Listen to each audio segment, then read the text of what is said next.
Virgo, hi! Welcome to Mystic Queen PH. At titingnan natin kung ano yung next big break ninyo or ano yung oportunidad na magbubukas para sa inyo anytime soon. So this is a timeless reading. Anytime na mapanood nyo to, as long as makaka-resonate kayo, this reading is for you. If you are interested in private reading, meron tayong 50% discount sa mga tarot reading services. So, this is the best time na makapagpabook kayo for a private reading dahil 50% lang. Half lang. Kalahati lang yung babayaran nyo. Ayan. And ang mga booking dates is from August 15 to 31. So, limited slots lang yan. Halos yung kalahati ay puno na. Oo. So, habol na kayo para mas-secure nyo na yung slots. And paalala lang Virgo na ang reading na to ay general reading. So, maaari kayong makarelate, maaring hindi. Just take what resonates. So, let's see Virgo. Ano yung next big break ng mga Virgo? What is the next big break? Ano yung next opportunity?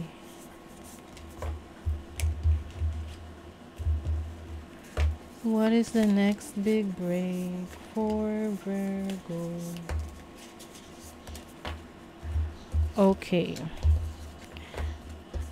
Tingnan natin. Wow! O, diba?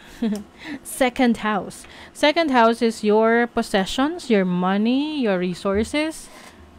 So, maaring may magbubukas na oportunidad para sa'yo sa source of income mo. Meron kang bagong pagkakakitaan or meron kang mabibili na property. Ari-arian, gamit na napaka-importante. Malaking halaga. Na meron tong significant na tulong or effect sa iyong source of income. Oo. So, pwedeng may bago kang sideline or maaring mas dadami yung kaperahan mo. You also have the 5th house. Okay. So, itong 2nd house tsaka 5th house, meron kang valuable na talent, no? Meron kang skill or talent, actually talent to, na finally, masyo-showcase mo na, maipapakita mo na, at yun yung magbibigay sa'yo ng source of income. So, maaring talento sa pagsusulat, pagkanta, kahit ano pa yan, no? Pwedeng sa social media. Some of you naman, maaring may magbibigay ng regalo sa inyo. Pwedeng romantic partner ninyo. Oo. Itong regalo na to, yung, medyo big time na regalo to. Like, magbibigyan sa'yo ng sasakyan, alahas, malaking bahay. Oo. Valuables talaga. Oh, the 1st house, which is about yourself. So, meron ding big break para sa sarili mo na sa physical self mo. Maaring meron kang i-improve sa iyong sarili physically. Papaayos mo yung kilay mo or yung ngipin mo or yung hairstyle mo. Kumbaga, you will be able to present yourself in a better way, 'di ba? Mas level up. Let's see ano pa. You have Chiron. This is healing. Bravery. So, yung iba sa inyo, this is an opportunity to heal from your past. Yung iba kasi, hanggat dala-dala mo yung puot, sama ng loob, 'di ba? Ano yan magmamanifest yan sa physical self mo, or yung mga stress na nararamdaman mo. So, it's time to heal. You have the opportunity to heal yourself through your skills or your hobbies. Through your talents. Di ba may mga tao na meron silang trauma, pero meron silang outlet para makapag-heal from that trauma. Yung iba, into music, into writing, into painting, or any arts na pwede nilang ma-express yung sarili nila. You have Jupiter. Jupiter is the planet of expansion. This is about good luck. So, may nag-e-expand. So, I think ang nag-e-expand sa'yo rito is yung sources of income mo. Kung ikaw ay may business, may negosyo, may pareho lang yon trabaho, or any source of income, umuunlad siya. And another thing is yung learning. So, maaring yung iba sa inyo, dinadagdagan nyo rin yung kaalaman ninyo. Nag-i-improve kayo, di ba? Kumbaga, you are gaining knowledge para magamit mo rin yon to level up your career or to level up your life. You have Uranus, this is unexpected change. Ito yung mga hindi mo inaasahan na pagbabago na pagdadaanan mo. Tapos it turns out na pala. Ito talaga yung parang break mo sa buhay na wow, totally binago yung buhay mo. Another example lang nito, no? Yung kung familiar kayo sa mga TikTok affiliates, ganyan, or yung mga sa social media na nagsimula sila na humble beginnings. Tapos sa isang viral video, nagbago yung buhay nila. Yung mga ganong ganap. Nakikita ko for you, Virgo, na mapapansin yung gawa mo, yung talento mo sa isang idlap. Tapos biglang magiging sensation ka na, no? Ang tawag doon, yung tipong meron kang popularity or focus sa'yo. Eight of Pentacles. You have the Elder of Swords and the Nine of Pentacles. Puro Pentacles to, Virgo. So, stability in your finances. Yan yung big break mo.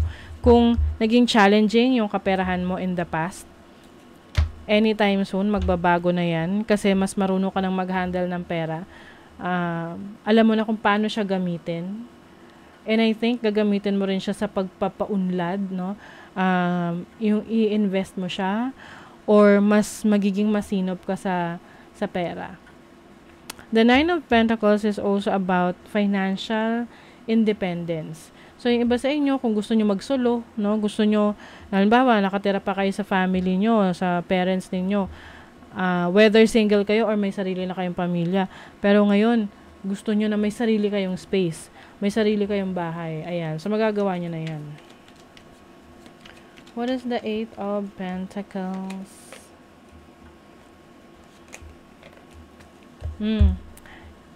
Yung mga kalituhan ninyo or confusion pagdating sa ano yung ipupurso ninyo, mawawala na yon. So, kumbaga, marirealize nyo na kung saan talaga kayo magaling. Ano yung expertise nyo, ano yung interest nyo na gusto nyo pang i-master. Yes, I think there are two opportunities opening up sa'yo na pwedeng pareho mo yun iti-take, pareho mo yun susubukan, at kaya mo naman siyang i-manage kasi pareho mo gusto.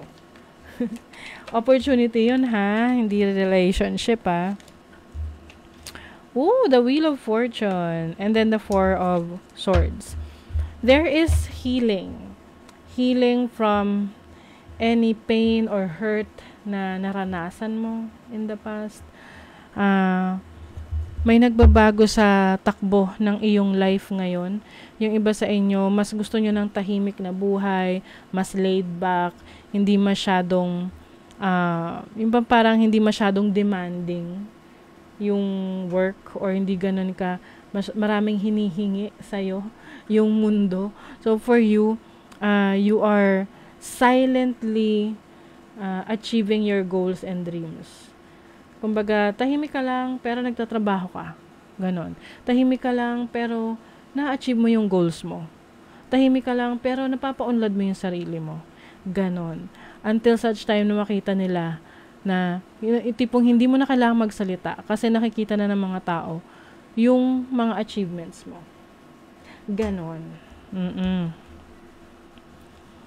Diba? Yung mga taong nag-doubt sa'yo, nako, tatawanan mo na lang sila. Kasi, napatunayan mo sa kanila na kaya mo. Diba? Yung iba kasi dito, dinidistract ka lang. Yung parang, ito yung gawin mo, Virgo, kasi dito ka, diba, minsan nagpapa-impluensya tayo sa iba. But for you, finally, maninindigan ka sa sarili mo, sa gusto mo talaga. Prosperity lies ahead. O, tingnan mo nga naman, New Moon in Taurus. may pag-unlad, may prosperity. Prosperity sa needs mo, kumbaga yung mga pangangailangan mo, matutugunan mo.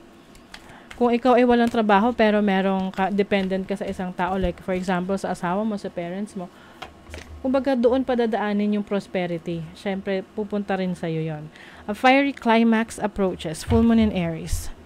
So I think this is your passion. Mas lalong lalakas yung passion mo, yung motivation mo in achieving your goals. Napaka-importante yan para makapag-start ka na doon sa mga gusto mong simulan. So that is your reading, Virgo. Thank you so much. See you again.